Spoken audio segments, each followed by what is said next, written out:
কক্সবাজারের উত্তাল সমুদ্রে সার্ফিং করা এখন আর শুধু শখ নয়, এটি এখন একটি পেশা হয়ে দাঁড়িয়েছে। আর এই দেশীয় সার্ফিং শিল্পকে আরও শক্তিশালী করতে যুক্ত হলো এক নতুন ইতিহাসও। বাংলাদেশে প্রথমবারের মতো শুরু হতে যাচ্ছে নিজস্ব সার্ফবোর্ড তৈরির কাজ।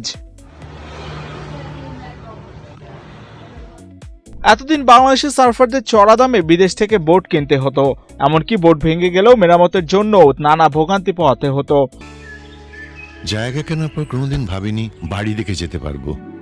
বাবা, তুমি করেছো জমি আর আমি করলাম বাড়ি, এখন থাকবে তোমার নাতি। বসুন্ধরা সিমেন্টের দৃঢ় গাঁথুনি গড়েছে 3 প্রজন্মের এক ঠিকানা। শক্তির মানদণ্ডে উত্তীর্ণ বসুন্ধরা সিমেন্ট। বসুন্ধরা সিমেন্ট, প্রজন্মের বন্ধন। কিন্তু সেই কষ্ট দূর করতে এগিয়ে এসেছেন কক্সবাজার স্থানীয় তরুণ সার্ফার ও উদ্যোক্তা ফাহাদ হোসেন। বাংলাদেশে যদিও 1992 সাল থেকে সার্ফিং স্টার্টেড, এত বছর যাবৎ কোনো সার্ফিং বোর্ড তৈরি করার কোনো প্রসেসিং ছিল না। এখন আমি ফাহাদ, যেহেতু আমার ব্যাকগ্রাউন্ড সার্ফিং থেকে স্টার্টেড, আমি চিন্তা করেছি যে কি সার্ফিংটাকে নতুন একটা পর্যায়ে নিয়ে যাওয়ার জন্য।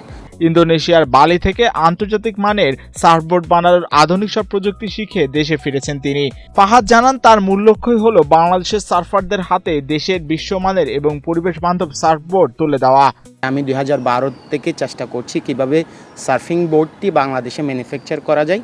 ফাইনালি আমি 2026-এ এসে প্রপার প্রস্তুতি নিয়ে ইন্দোনেশিয়া গিয়ে কায়ু, অনেক ভালো একটা টপ 3 ব্র্যান্ডের মধ্যে, ইন্দোনেশিয়ার মধ্যে one of the top brand, ওনার কাছ থেকে গিয়ে আমি ট্রেনিং নিয়ে বাংলাদেশে এখন সার্ফিং বোর্ড ম্যানুফ্যাকচারটা স্টার্ট করেছি আর কি।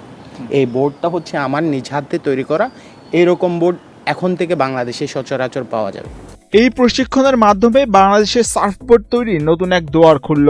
তো আমরা যদি আমাদের এত সুন্দর একটা বিচ রয়েছে, এটাতে যদি এমন কিছু আমরা দিতে পারি জনগণকে, আমাদের সবচেয়ে বড় শক্তি হচ্ছে আমাদের জনগণ। আমাদের 18 কোটি মানুষ আছে, সো ওদের এন্টারটেইনের জন্য আমি মনে করি সার্ফিং একটা অনেক উপযোগী একটা স্পোর্টস।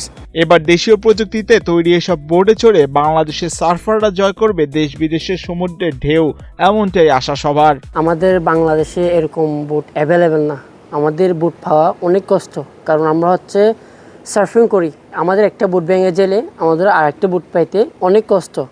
তো আমরা আমাদের গুড নিয়ে সেটা আমাদের বাংলাদেশে যে বোট বানায় আমরা নিজেরাই করতে পারবো। আমাদের এরকম একটা ফ্যাক্টরি হতে যাচ্ছে, আমরা অনেক এক্সাইটেড। যে আমাদের বাংলাদেশে সার্ফিং বোর্ডের অনেক ঘাটতি রয়েছে, যেমন কি সার্ফিং বোর্ডগুলো সহজেই পাওয়া যায় না। একটার দাম হচ্ছে আপনার প্রায় 70 থেকে 80 হাজার টাকার উপরে। সো বাংলাদেশে এটা যে আমরা পেয়ে যাব বা এটা হতে যাচ্ছে, এটা আসলে আমাদের জন্য অনেক সৌভাগ্যের একটা ব্যাপার।